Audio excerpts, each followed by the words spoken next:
Hello, my name is Magnus Petersen. This is my tutorial number 15 on TensorFlow, and this is about style transfer.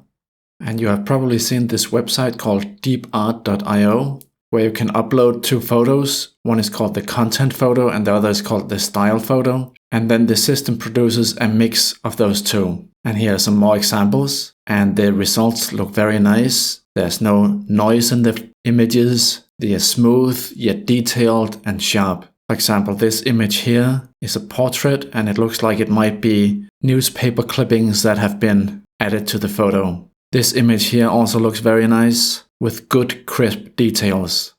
There is an implementation in Torch and Lua which you can download on GitHub, and it gives results like this. So if we have the style image here and the content image here, the result is this. And I suppose this looks just as good as the images on deepart.io. This website uses the same implementation, but with a lot more style images. So the content images are, I think this is Marilyn Monroe, and it is some mountain. And then we take different style images. So this is some kind of cave painting and artworks from ancient Egypt and ancient Greece and some tiles. And this also gives very good results. The details are clear and there's no noise in the images. It looks very nice. Unfortunately, this implementation is in Lua and it uses the deep learning system called Torch. And personally, I have never used either of those. And the implementation is more than 500 lines and there's almost no comments. So I guess you know where I'm going with this. It is very hard to understand. It takes a long time to understand what is going on in this code. And I don't think I'm a particularly bad programmer. In the old days, I was fairly good at assembly programming, and I have also done very nice work in advanced object-oriented programming in C++ using something called template metaprogramming back when it was a technique that not a lot of people knew how to use. So I do know how to program, but what is this? If params.backend tilde equals CLNN, then TV underscore mod CUDA, it's calling some kind of function here. I have no idea what it's doing, and there's no comments. And if we move on, it just continues on and on and on. Local kwkh equals layer.kh blah blah blah blah blah blah blah blah blah blah blah blah blah blah blah blah blah blah. I don't know.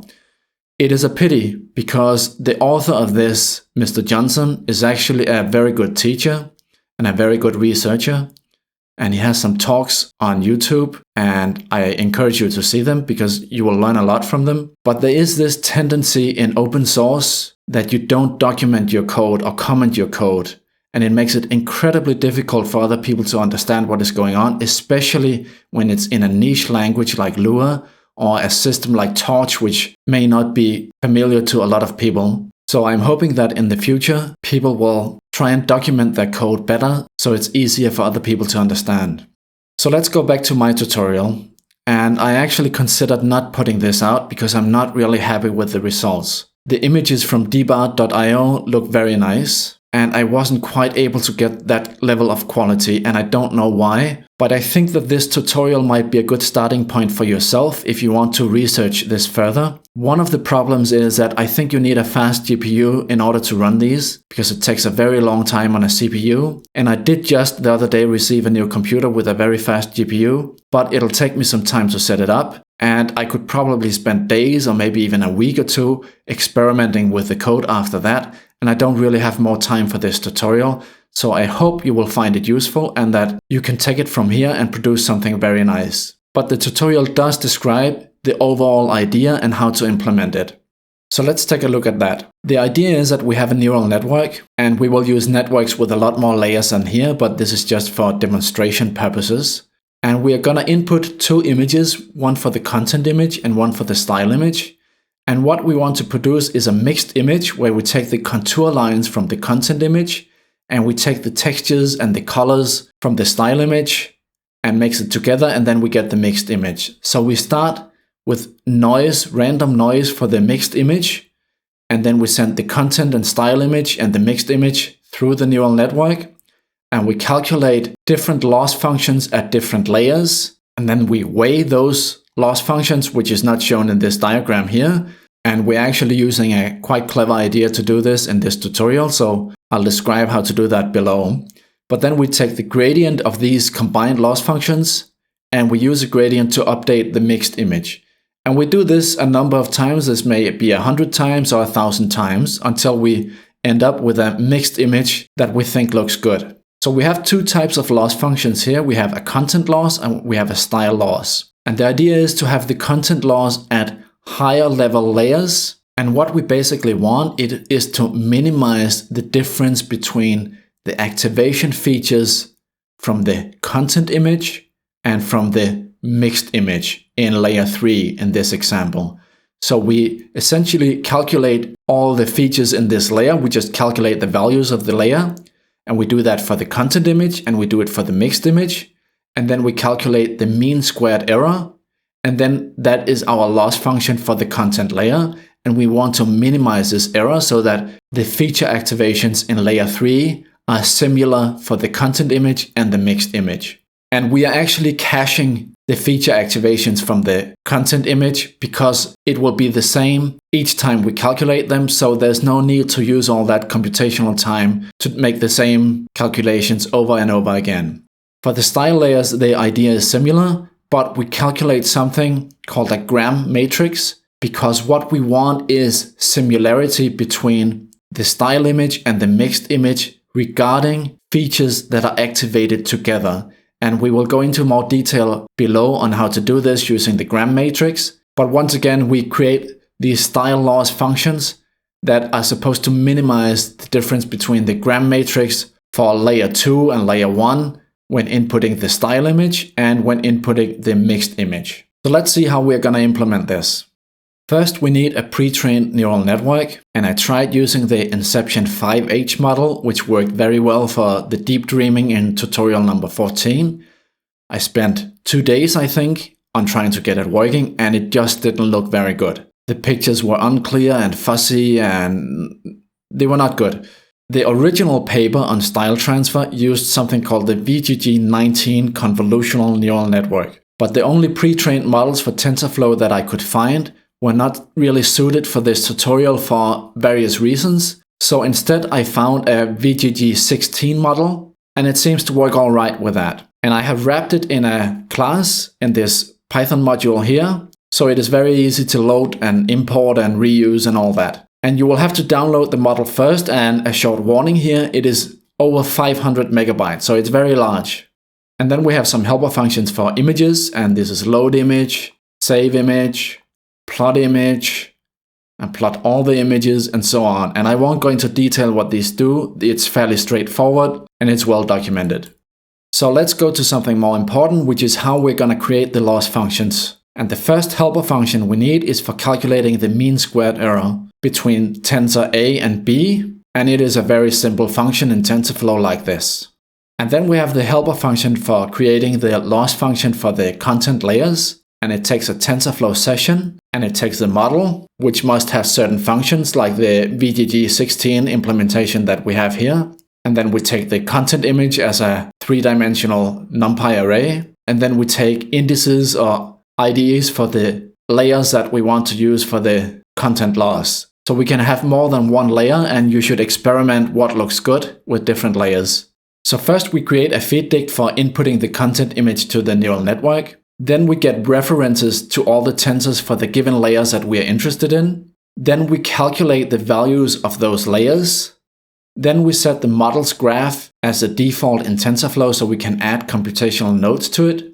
And then for each of the layers that we want to use in our loss function for the content image, we get the values that were calculated for this layer when we have input the content image. And we get a reference to the tensor for this layer. And we make sure that the values that are calculated for the content image are constants, and this might not be necessary, I just do it to make sure. So the loss function for this layer is a mean squared error between the layer and the value that we got from this layer when we had input the content image. So what this is actually another TensorFlow operation that we have added to the graph, and when we add a new input image, like the mixed image, into the neural network, this loss function will give us the mean squared error for the features in this layer compared to the features when the input image was the content image. This sounds a little confusing, so let's go back in the flowchart and have a look. So first we input the content image and we calculate the value at layer 3 in this example here. And then we add computational nodes to the graph so that we can calculate the mean squared error between these values here for the content image and when we input another image such as the mixed image here. And this is our content loss function that we have calculated here. And we do this for all the layers that we want to use for the content loss. And when we are done, we just calculate the average and return it. So this is a helper function for creating the content loss. And now we have to make a helper function for creating the style loss. To do this, we need another helper function for calculating the gram matrix, which is essentially just a matrix of dot products for the vectors of the feature activations of a style layer. Maybe I should have shown this in a diagram, but let me try and explain it. The idea is that we take a tensor from a convolutional layer and we get the shape of that tensor. So it has 4 dimensions and the number of feature channels for this tensor is the last dimension. And then we want to flatten the content of each of the feature channels. So we do this by reshaping the tensor. And when we set the first dimension here to -1, it means that it should calculate whatever number makes the size of the data fit. So we just say that we want the second dimension here to be the number of feature channels, and the first dimension should be a flattened version of the other dimensions in the input tensor. And then the gram matrix is the matrix multiplication of the transposed matrix with itself. So each entry in the gram matrix tells us if a feature channel has a tendency to be activated simultaneously with another feature channel. And the idea is then to make the mixed image match these activation patterns from the style image. So we create a loss function for calculating the mean squared error for the gram matrix of the style image and the mixed image. And it's similar to how we made the loss function for the content layers, but let's go through it as well. So first we have the feed dict for feeding the style image into the neural network. And then we get a list of references to the tensors for the layers that we are interested in. And then we calculate the gram matrix for all of those layers. And then we run the TensorFlow session so that we calculate the values of those gram matrices when we are inputting the style image to the neural network. And then for each of those layers and the values that we have just calculated, we add a computational node to the graph for calculating the loss as the mean squared error between the gram matrix and the value of the gram matrix when inputting the style image. And once again, we do this for all the layers that we're interested in. And then we calculate the total loss as the average of those loss functions for the individual layers. And then we have the loss function for the style image. We also have a loss function that was not shown in the flowchart above, and it is for denoising the mixed image. And what it does is essentially that it shifts the input image by 1 pixel in the x and y axis, but only 1 axis at a time. And then it calculates the difference between the shifted image and the original image. Then it takes the absolute value, so we are sure that it's a positive value. And then we calculate the sum over all of the pixels in those images. And then we have the loss function. And this helps suppress some of the noise in the mixed image that we are generating. And here we have the function for the main algorithm for the style transfer. So it takes the content image and the style image and the indices for the content layers and the style layers. And it takes a weight for the content, weight for the style, and weight for the denoising. And these are a bit special because we have a special trick we are using here, and I'll tell you how it works below. So these are relative weights that make a lot more sense than what you normally see in these style transfer algorithms, because normally they depend on the layers you choose, the model you choose, and if you have weights on the different content layers and style layers and so on. But what we're doing here is that actually we are normalizing it so that you can use weights that are relative to each other. So in this case, the default values are 1.5 for the content weight and the style weight is 10. So it means that the style should have a lot more weight than the content. The function also takes a number of optimization iterations and the step size that we want to use in each of those iterations. So first we create an instance of the VGG16 model, and we do this on each call of this function because we will be adding a lot of computational nodes to the graph. So if we keep reusing it, it will run out of RAM fairly quickly.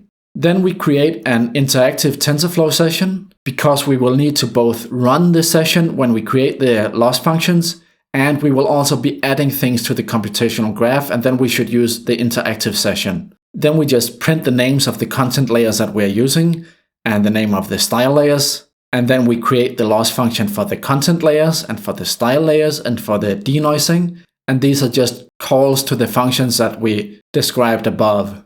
But here we are doing something special because what we want to do is adjust the levels of the loss functions. So we want to normalize them. And we do this by multiplying with a variable. So we call it an adjustment value for the content loss and the style loss and the denoising loss. And we just initialize them to some small value. And then we have operations for updating these values. And what they're doing is essentially just taking the reciprocal value of the loss values for the content, style, and denoising. And we add a small constant number just to make sure we don't make a division by 0 by accident, in case the loss value was actually 0. And then the combined loss is calculated as the weight that we give as a parameter to this function. So I think the default value was 1.5 for the content weight, and it was 10 for the style weight, and it was some low number for the denoising weight. And then we multiply it with the adjustment factor for those loss values, and then we multiply it again with the actual loss function. So it's important to understand that this is a scalar value that we give as a parameter to the function, and this is a variable that is maintained inside the TensorFlow graph, and this is some complicated mathematical expression for calculating the loss function. So this adjustment factor just normalizes the loss value so it is 1 or approximately 1. And this means that the weights that we are providing as parameters should just be set relative to each other, and they don't depend on the layers that you are using and the loss functions and so on. And then we use TensorFlow to automatically calculate the mathematical expression for this combined loss function with regard to the input image for the model. And here we have a little convenience list of all the tensors or operations that we want to run in each optimization iteration. So we want to calculate the value of the gradient. We want to update the adjustment factors for the loss functions for the content and the style and the denoising. And then we initialize the mixed image to random values here, so we are ready to start the optimization. So we perform a number of optimization iterations like this. First, we create a feed deck with a mixed image. Then we calculate the gradient value and the values for the adjustment factors of the loss functions. And then we reduce the dimensionality of the gradient array. And then we scale the step size according to the gradient values. And then we subtract the scaled gradient from the mixed image. So we're doing gradient descent here. And then we just make sure that the pixel values are between 0 and 255 because they can overflow from this. We print a little progress indicator, and every 10 iterations, we print the adjustment factors for the loss functions, and we plot the content style and mixed images. And finally, when we are done, we plot the resulting image in a larger resolution, and we close the TensorFlow session to release its resources, and we return the resulting image. And that's basically the style transfer algorithm. So let's see an example of how to use it. And we use one of the images from one of the previous tutorials with Willy Wonka. And I have included a bunch of style images so you can try them out. And then we have a list of integers for the indices of the content layers that we want to use. And here we just use one with index 4. So this is a 5th convolutional layer in the VGG16 model. And it seems to work all right. And here we have the indices for the style layers. And you can either use all of the layers in the neural network, or you can select some of the layers, and you can experiment with what you think looks good and is reasonably fast to compute. It is quite slow when you're using all the layers, especially on a CPU. So we call the function that we made above with the content image, style image, layer IDs, weights, iterations, step size. And it tells us that the names of the content layers is this const3_1/const3_1. And these are the names of all the style layers that we're using. This is what the mixed image looks like after one iteration. It's just a little noise. And what we're seeing here is we have printed the adjustment factors for the loss functions. So for the content loss, it is this number here. And for the style loss, it is this number here. And for the denoising loss, it is this number here. And if we go down after 10 iterations, we see that these numbers have changed somewhat. That is because they are adapted during the optimization to the loss values at that time. So it means that we keep rebalancing how much we want to weigh the content and the style and the denoising. So after 10 iterations, the mixed image looks like this. We can see some of the contour lines for the face and the body and the butterfly and the hat from the original content image, but we are also seeing the colors and the textures or patterns from the style image. And after another 10 iterations, it becomes more clear, and yet another 10 iterations, it's even more clear. And after a total of 60 optimization iterations, the image looks like this. And this looks sort of okay, I think. It is in the ballpark of what we want it to be. We have the contour lines from the content image, and we have the colors and textures from the style image. I don't think the quality is quite as good as on the websites I showed you before. There might be several reasons for this. One might be that they are using probably 1,000 optimization iterations and we only did 60. We know that they are using a different neural network. They use the VGG19. They don't use the normalization of the weights for the loss functions like we have done here. That might also be a factor. And they also use another more sophisticated optimization method. And I have summarized some of these things that you might try as suggestions for exercises. And I can also show you a few examples that I have calculated on different style images. So we have the same content image over here, Willy Wonka. And if we use this style image here and perform, I think I did 120 iterations, then we get this mixed image here. And it's sort of in the ballpark of what we want. We would have liked these areas to be more white. And maybe if we did 1,000 iterations, maybe they would become white. But we have these stylized lines that follow the contours of the content image. And then we have these color sections like blue and orange and red, which is also from the style image. So it's sort of in the direction of what we want to do. We just like the quality to be even better. And another problem might be that the resolution of this image is very low. But the thing is that with a CPU, it takes a very long time to calculate this with high resolution images. So here we have another example, and this is a crop of the Starry Night by Van Gogh, or Van Gogh, however it might be pronounced. And I don't think this looks just as good as it did for the commercial website that you saw before. But again, if you let it run for longer, maybe it starts to look better. It is sort of doing what we want it to do. It is taking these yellow strokes and blue strokes and painting the content image using those kinds of strokes. The strokes are just not as clearly defined as they are in the style image, and that is something that might improve if you run 1,000 optimization iterations instead of only 120 or 60. So here we have another example, and again it sort of is what we wanted to do. We just wish that the quality was better. So we have these yellow-orange areas that are separated by black lines, and it's quite clever that the black lines have been drawn to mark the contours of the content image. And we haven't told the optimization procedure that this is what we want. We just said, minimize the mean squared error between the content image and the mixed image for the content layers, and minimize the mean squared error for the gram matrix of the style layers and this between the style image and the mixed image. And this is the result we get. And here's another example. So this is some of the Egyptian art that we saw before, and I have just cropped it. And again, we get the content image sort of painted with some of the colors and textures from the style image. And here we have it where the style image is like a mosaic from a church, I think. And again, the style transfer does what we want it to do. We just wish it looked a little better. It was cleaner defined and sharper and things like that. And here we have a crop of Rembrandt's self-portrait. And I don't know if this is a big success. I guess maybe a little. Maybe if you run it for 1,000 iterations, this is gonna look better. And again, all these style images are included in this tutorial if you download it from GitHub. And here is the style image that we have in the Python notebook. And this is what it looks like if you let the optimization run for twice as many iterations as we did in the notebook. I suppose maybe it is more clearly defined now it has had more iterations, but the thing is that I think you have to lower the step size when you perform more optimization iterations. You can also try one of the more sophisticated optimizers instead.